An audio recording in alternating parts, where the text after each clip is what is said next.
জুলাই আন্দোলনে ছাত্র জনতাকে সমর্থনে বিদেশে বিক্ষোভকারী বিপ্লবী প্রবাসীদের অনুদানের চেক হস্তান্তর অনুষ্ঠানে তুমুল হট্টগোল হয়েছে।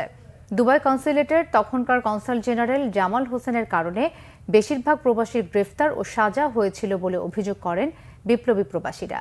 এখনও বহু প্রবাসী বিভিন্ন দেশের কারাগারে মানবেতর জীবনযাপন করছেন। তাদের মুক্ত করার দাবি জানান প্রবাসীরা। এ সময় উপদেষ্টা ডক্টর আসিফ নজরুল রবিবার প্রবাসীদের 10 সদস্যের প্রতিনিধির সঙ্গে বৈঠক করার আশ্বাস দিলে শান্ত হন তারা। মিরাজ হোসেন গাজীর রিপোর্ট।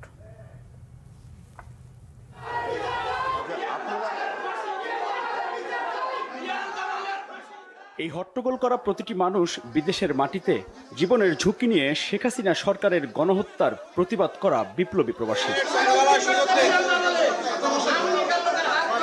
রাজধানীর প্রবাসী কল্যাণ ভবনে আয়োজিত এক অনুষ্ঠানে তখন উপদেষ্টা ডক্টর আসিফ নজরুল বক্তব্য দিচ্ছিলেন। দুবাই কনসুলেটের তখনকার কনসাল জেনারেল BM জামাল হোসেনের শাস্তির দাবিতে শুরু হয় হট্টগোল। যদি কেউ আপনাদেরকে সাহায্য এবং সেবা দেওয়ার পরিবর্তে যদি কেউ শত্রুতামূলক আচরণ করে থাকে, শুধু তার চাকরির ক্ষেত্রে না, তার আসলে বিচার হওয়া উচিত। সে চাকরি থাকতে পারে। যাই হোক, আপনারা সবাই ভালো থাকবেন, সবাই ভালো থাকবেন। আপনি চিঠি দিছেন না? আপনি আজকে বললেন যে বিচার হয়নি কেন? আপনারা একটা কংক্রিট কারো কাছে অভিযোগ করছেন, দিয়েছেন? কবে করেছেন?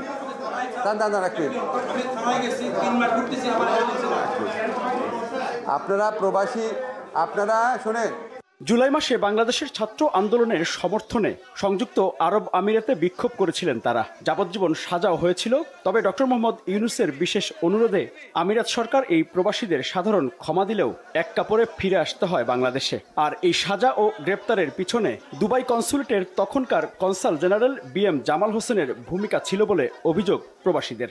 BM জামাল কনসাল জেনারেল তিনি দুবাইতে ছিলেন। সে আমাদেরকে ওইখানে ইংলিশ পত্রিকায়, ওইখানে আরবি পত্রিকা, আরব আমিরাতের সরকারের বিরোধিতা বলে উনি এই কথাটা উনি আরবিতে ইংলিশে ট্রান্সলেশন করে দেওয়ার পরে আমাকে যাবজ্জীবন সাজা দেওয়া হয়। ও ওইখানকার কনসার্ন ছিল, ও তথ্য দেওয়াতেই আমাদের উপর ওই দেশের সরকার এত বেশি আমাদের উপর জুলুম নির্যাতন করেন। রাষ্ট্রীয়ভাবে সম্মান দেওয়া হোক, আমরা টাকা চাই না। 50 টাকা দিয়েছে, কালকে শেষ।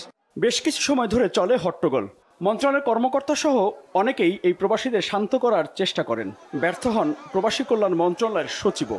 পরে উপদেষ্টা আসিফ নজরুল আবারও বক্তব্য দিলে শান্ত হন বিক্ষুব্ধ প্রবাসীরা। কথা শুনেন, তারপর যত ইচ্ছা চিল্লাচিল্লি করেন, আমার কথাটা শুনেন। ভাই এদিকে থামান না। আগামীকাল 3টার সময় মন্ত্রণালয় মিটিং হবে, 7 জন আসবেন। ঠিক করে নেন কার কার বিরুদ্ধে কি অভিযোগ আছে। আমি নিজে আপনাদের কথা শুনবো, ঠিক আছে? কালকে বসবো, আবার কেন বলতেছে ভাই? আমি তো বললাম আগামীকাল 3টায় বসবো। এই অনুষ্ঠানে শুধু সংযুক্ত আরব আমিরাতের 186 জনকে 50,000 টাকার অনুদানের চেক দেওয়া হয়। কিন্তু এখনো অনেকেই আছেন আমিরাতের কারাগারে।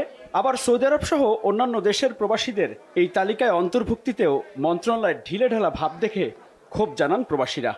আমরা কোনো 50,000 টাকা এগুলো অনুদান চাই না। আমরা চাই আমাদেরকে রাষ্ট্রীয়ভাবে স্বীকৃতি। আমরা অবিলম্বে আমাদের পুনর্বাসন করার জন্য আমরা দ্রুত দাবি জানাচ্ছি। আমরা জানি সৌদি আরব আন্দোলন করলে কি হয়, এমিরাত আন্দোলন করলে কি হয়, জানার পরও এই সরকারের এবং কমল ছাত্রছাত্রীদের আবেগের বশবর্তী হয়ে আমরা ওই দেশে আইন বিরুদ্ধে আন্দোলনে সামিল হয়েছিলাম। আজকে সেটার খেসারত আমার পুরো পরিবারকে এবং পুরো জাতিকে দিতে হচ্ছে।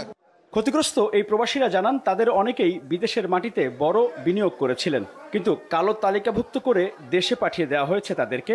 এ বিষয়ে প্রধান উপদেষ্টার দ্রুত হস্তক্ষেপ দাবি করেছেন ক্ষতিগ্রস্ত বিপ্লবী প্রবাসীরা। মিরাজ হোসেন গাজী, বাংলা ভিশন, ঢাকা।